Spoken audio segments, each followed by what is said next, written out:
colors. Summer love.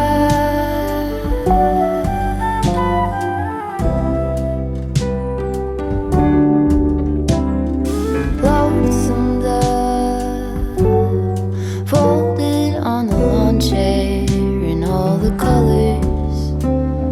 Summer love.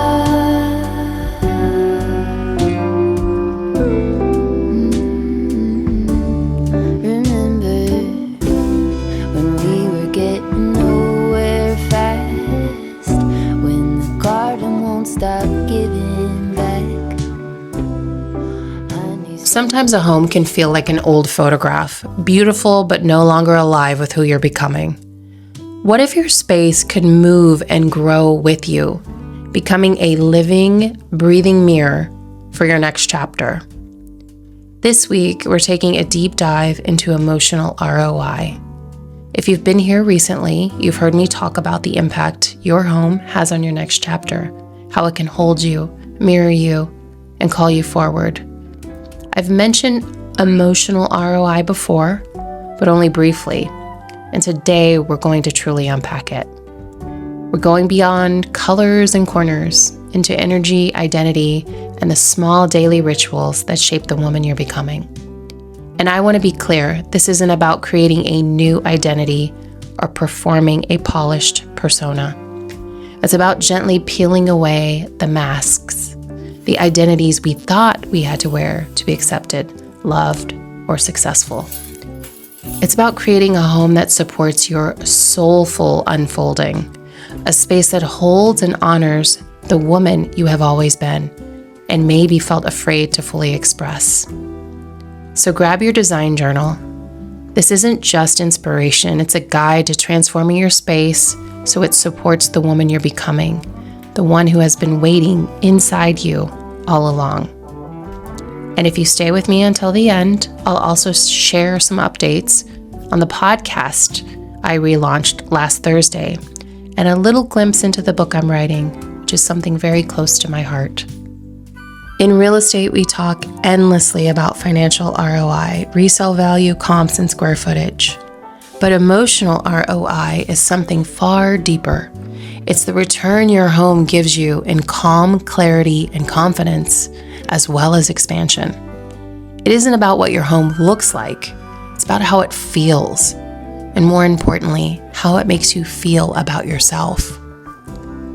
Emotional ROI is the magic that happens when your space becomes a mirror for the woman you're becoming and an anchor that calls her forward every single day. When you invest emotionally in your home, and your home begins to invest back into you, it becomes a living relationship. And to me, that is the true foundation of luxury. But this isn't just about me or about design, it's about all of us. When we begin to see our homes as cocoons, incubators, and sacred sanctuaries, we start to see ourselves differently. We begin to recognize how deeply our space shapes our self-esteem, our confidence, our creativity, and our self-expression.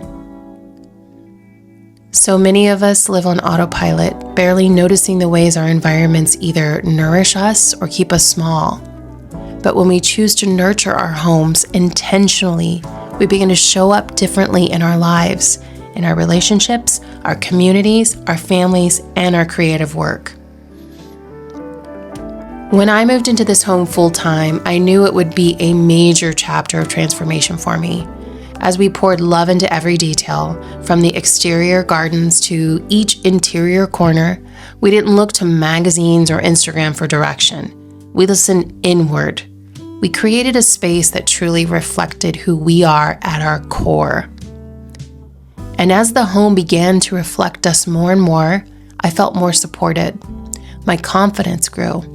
I started to see all the places in my life where I wasn't yet living in my fullest expression, where I was shrinking or performing. This is why I feel so called to share this message. I believe this is where true change begins in our homes. When our homes support our soulful unfolding, we step into the world more authentic, more powerful, and more fully expressed as the person we were always meant to be. So let's get into that deeper dive. How do we deepen emotional ROI in our existing home? Number 1, you'll identify your core emotion and true self. Yes, start with, what do I want to feel? But don't stop there. Ask yourself, who am I becoming inside these walls? Who have I always been underneath the noise, the expectations, the performances? Take out your journal and write freely. Let these questions pull you deeper. How does she wake up? Not just physically, but energetically. What does she see first thing in the morning that reminds her who she is? How does she move through her space when no one is watching? Where does she feel most safe, most alive, most herself? What does she invite into her space, and what does she lovingly release? What does she refuse to apologize for anymore? What parts of herself has she hidden that are ready to be fully expressed here? Your home is not meant to be a shrine to trends, to magazine spreads, or the imagined eyes of guests. Your home should be a sanctuary that honors you, a space that mirrors not who the world told you should be, but the woman you have always felt quietly waiting inside. When you design from this space, this raw, authentic center, you create a home that holds you like no exterior approval ever could. Number 2, map the energy flow.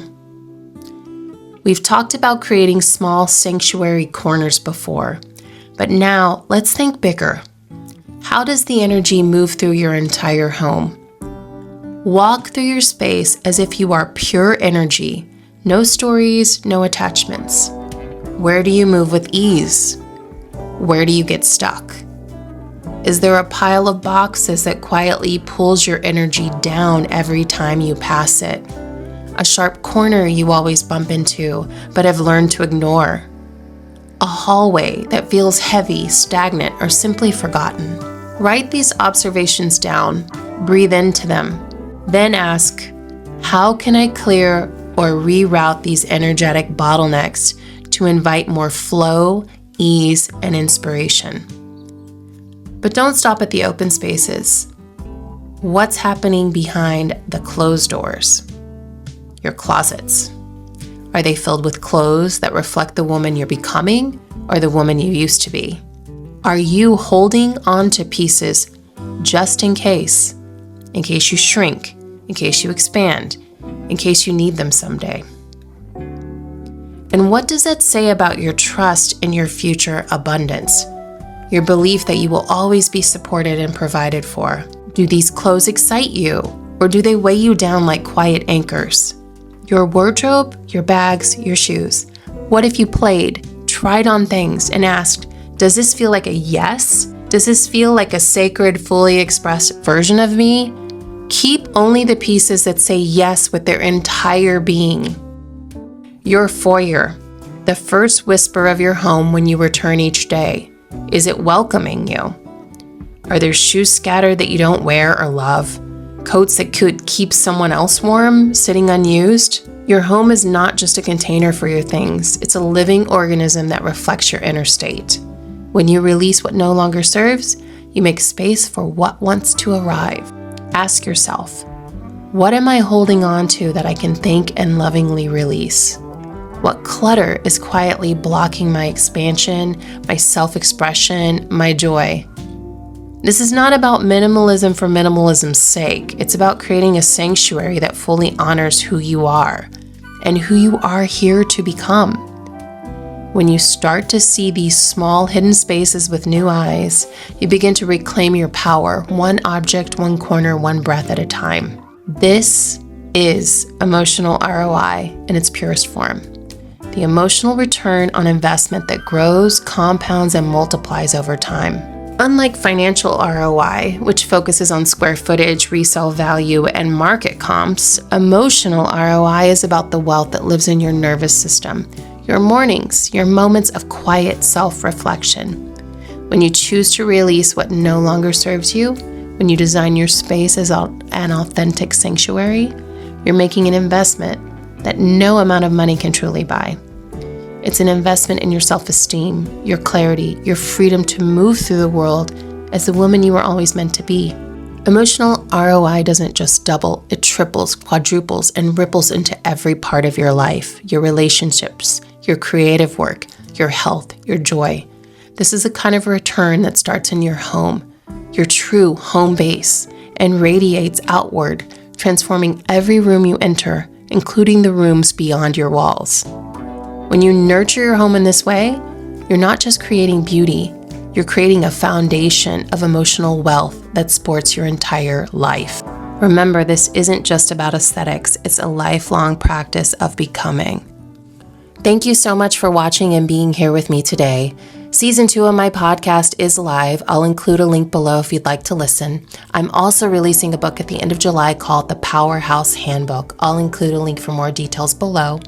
If this video resonated with you, please subscribe and let me know in the comments, what is your home reflecting back to you right now, and what emotion are you ready to invite in more deeply? Stay tuned for part 2 next week, where we'll explore how to weave emotional ROI into your everyday rituals and home. And on that note, sending you so much love from New York. Mwah.